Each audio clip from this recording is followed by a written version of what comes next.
Hey everyone, I'm Jake. I'm from Audio Rain. We've just dropped our brand new album, The Perfect Sea, and I'm looking forward to catching up and to my good mate Crispy. Beautiful, Jake. Thanks for joining us today, brother. Sweet. So, Audio Rain will unleash your new album, The Perfect Sea, today, my friend. So, how you feeling about it, mate? A bit relieved to get it out there? Oh mate, it's been a labour of love. We're stoked to get it out. It's just been a long time coming, and fans have been waiting. So we're just on cloud nine, over the moon. Let's mix it together. Yeah, about getting this out. So fantastic. Very cool. And people always bang on about the second album being harder for a band, mate. Like, can you relate to that? Have you noticed that?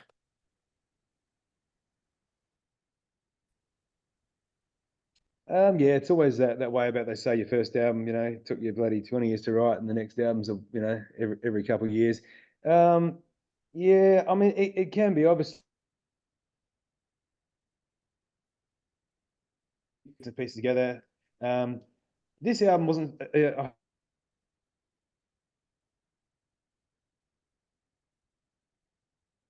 This was written during COVID times too, and there's a lot of emotions going through there with being a band and just life in general as well. And so yeah, that helped out, I suppose. And also, I mean, I've got a notebook and I write different lyrics, and sometimes, I'm not the sort of person that just sits there and can bang out a song on page. Sometimes I have to wait till it comes to me. And if I've got notes now, I'll go through. But it came through pretty good. The next one, you have to ask me that again for the next album. But this time it's been okay. Very cool. So, tell us a bit more about The Perfect Sea from a musical point of view and what you were going for with it. The PVC, it's like this. I know people have albums that have themes. This album doesn't really have a theme. There's definitely some songs in there which are sort of part of the same thing, but the whole album itself, because it had been so long and through the pandemic and everything, and the fans have been waiting. I wanted to do something for them. So the album itself and the song "The Perfect Sea" is basically dedicated to our fans, for sticking around and for waiting for us and for backing us and keeping there with us. And hence, yeah. So the album cover, you can see it's all a bit of a relation to them, because without the people, if no one's listening to music, then you're not relevant. So for the people who have stuck by us and have been waiting for this is a big thank you to them. And you've been drip feeding singles for a while now, starting with Angel about 18 months ago, and you followed that with Relentless, Breathe, Crown, and Last in Line. So overall, would you say that those songs are a good sonic representation of what to expect from the album? Yeah, definitely. We didn't want to just drop a single or two and then the album. It's in this day and age, I don't think that sort of seems to work. So hence we started releasing the singles, and yeah, we're stoked the way it's sort of coming on with Audio Rain's albums. We always try and sort of put something in there for everyone. We don't want to have an album full of the same stuff, so there's going to be definitely some a bit of a sonic landscape in there to get across to all different sort of people. But it's yeah, no, it's great. Yeah. So out of those songs that you have released, mate, pick two of them to sort of people to listen to best represent the album. That's a hard one. Someone asked me the other day, and because I write the lyrics. These songs mean so much to me for so many different reasons. I mean, if you're just going straight out for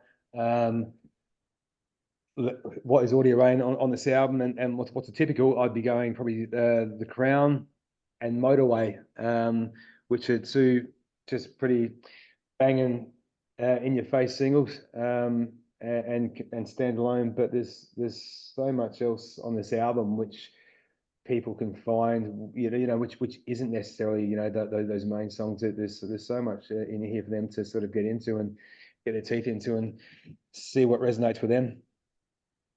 Now, the album starts off with a bit of a flamenco style guitar passage before exploding into Relentless. So was that a deliberate ploy to keep people guessing, starting it off like that? Not necessarily. I mean that song definitely does that, but I suppose, as I said once again, because we'd sort of gone through all the pandemic and just trying to get this album, uh, and we had some things that happened with the band along the way, just behind the scenes and stuff.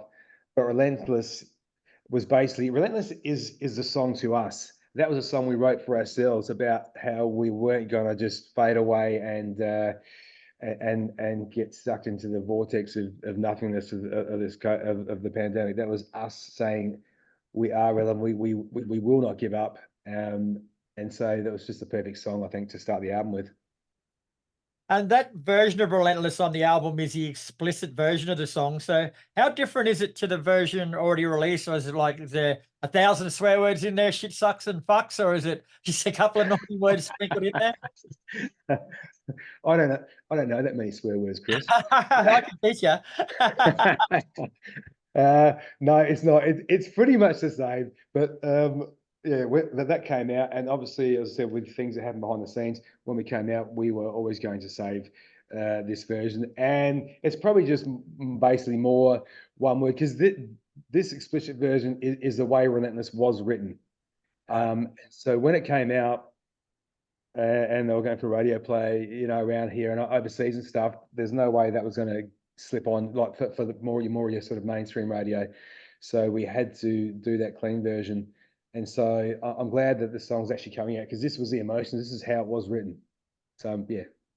I really like the fact too that you haven't milked it by putting both versions of the song on the album. Like you've got the naughty version and that's it. Like you don't like that, stiff shit. Yeah, well, that's true. I mean, that was the song, I think, and even this, geez, everything you watch these days, there's a lot more swearing out there and in the classrooms and everywhere than there is on this album. So yeah, it's pretty minor, but it's not for I hear a lot of people like songs these days on the radio, like through my doors and that. And sometimes I just think, are they just saying that to be cool? I don't know, but this was definitely not that. This was just how it was. So vocally, you cover a lot of territory on the Perfect Sea, mate. From rock to hard rock, there's splashes of metal in there to acoustic. So, did you make a point of pushing yourself that little bit harder this time? I don't think so. I think it all just sort of came pretty naturally, really. It wasn't difficult, and it wasn't a focused point to make on there, but it just happens. And like as I said, like if I listen to an album, I don't want to hear like 10, 12 tracks of the same thing. I like the diversity of songs and of emotions that can have on there because like in yourself you like everything from the heaviest band to the just the state whatever rock band. You like everything in between there. So there's no reason that we can't have all that on one album because it just gives you a bit of a journey as opposed to just having one album of the same thing. So yeah, it was pretty natural, really. And the album closer, Gone, is a beautiful acoustic piece driven by vocals, mate. So, what was the idea behind finishing the album with that? Like, you could have gone out with a bang, but you chose to pull it back and go out. And from my point of view, it works really well. Yeah, I'll tell you a little secret. There was supposed to be another song on this album. It is going to come out later, but there's certain things stopping this song coming out. So, and Gone was actually going to be like a bonus track. So it was still going to be at the end, but it was just going to be a bonus track. But when that pulled out, we decided that no, well, we're going to just make Gone one of the main songs. And for Audio Rain fans, as I said, I like to think they've got enough sort of scope, being that we're in the middle of between rock, hard rock, heavy rock, and metal in parts. And I'd like to think that they appreciate it. And it sort of goes back to when we recorded that, we wanted to have that sort of almost, it wasn't polished. It had that sort of one of that sort of MTV, unplugged sort of that sort of feel, like your Extremes and your Mr. Bigs and that. And hopefully we pulled it off. And yeah, it was just a nice little thing with guitar, with the acoustic guitar, the cello, and some harmonies, and just something to put out there, something different. I'm looking forward to hearing what the fans have to say about it. Well, you've already got it past the harshest critic out there and myself, mate. I've not like this. So if you get Damn it past straight me, there. you've done well. I was scared. So this is going to put you on the spot a little bit, bro. Like, what's your personal favorite track on the Perfect Sea? I got asked this on another on the Hard Rock show the other day, and I said, "You can't ask this question. I write this stuff, and I like them all for so many different reasons. Um, I can't answer it. I can't give you one. That's it. Well, I'm not going to Until go we any get. further until you do. God damn it. Oh man. I don't know. Like I like them all with different reasons. I like Motorway in the fact that it really builds, like it's that song, and I don't sit there and listen to the music, in the car, but I haven't heard the album for a while, and I was listening to it today, and just when you're driving, I was out on the motorway, and it just builds and builds and builds, and there's something about it which is just super cool. It just yeah. So all right, I'll pick Motorway, but if you ask me again next week, I'll pick something else. Fair call, brother. So, for old school fans who've been with Audio Rain from the beginning, mate, like, how does the Perfect Sea differ musically to your self-titled debut album? Good question. I know that with whether it was on purpose or whether it was just by divine or just progress that we did bring in some different songs into this album. I don't really think it, so we've made a conscious effort to be different, and I can't exactly tell you how much or what it is if it has changed from the first album. We've still got your heavy riffs, breakdowns, and melodics. I think to me, it's a continuation. Has it evolved much? I don't think so. I think we're still true Audio Rain, and if it is if it has evolved, it's only very slightly on a nice slight curve in my mind. Right. Now, Audio Rain recently signed with Australian label X Music. So, what sorts of things has that opened up for the band in general, and what sorts of things has it opened up for you in terms of this album?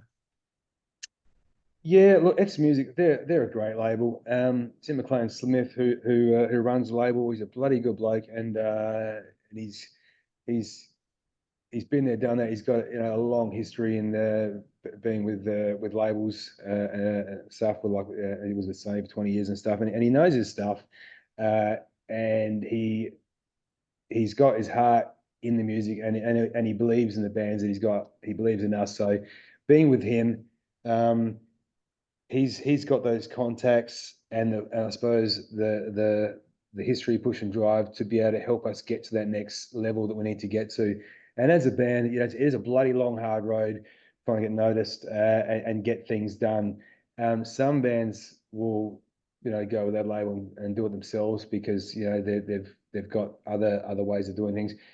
We're so flat out with other stuff that we're doing. And also, I suppose being in Adelaide, having a label like X Music and Tim is just gold for us. We need that extra help and the extra push to really get through and cut through everything that's out there.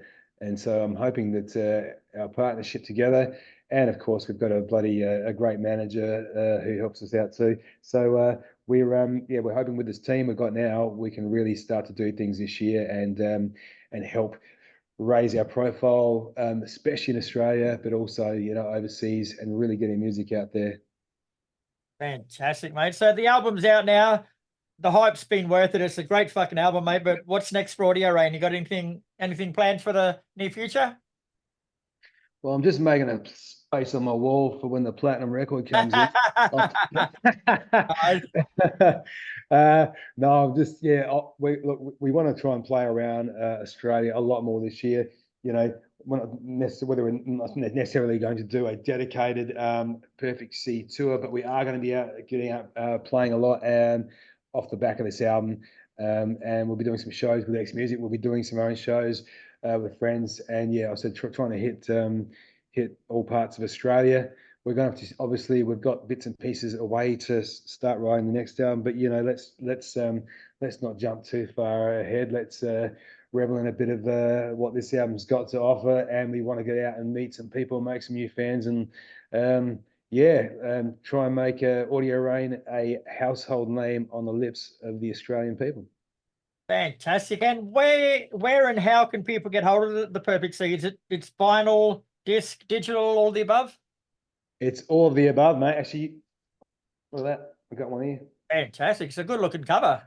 It is a good looking cover, and you wait till you open it up. This sea ocean just rolls out of it. It's Wow. it's good. Yeah, no, yeah, on all those, and you can go to our it's a big cartel site, Audio Rain, X Music. It's on all our socials and our links, and you can find it. You can order the album and CD and bundles there. You can come and get it from us at a show. There'll be probably a few other places that will stock it, but yep, definitely hit us up. You know, you need to add to your collection. Physical is always best.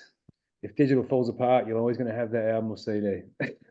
Oh yeah, my friend. Well, it's been a pleasure speaking with you as per usual, Jake. The album, The Perfect Sea, is out now, and it is honestly a fucking good hard rocking collection of tunes. So get yourself a copy right fucking now.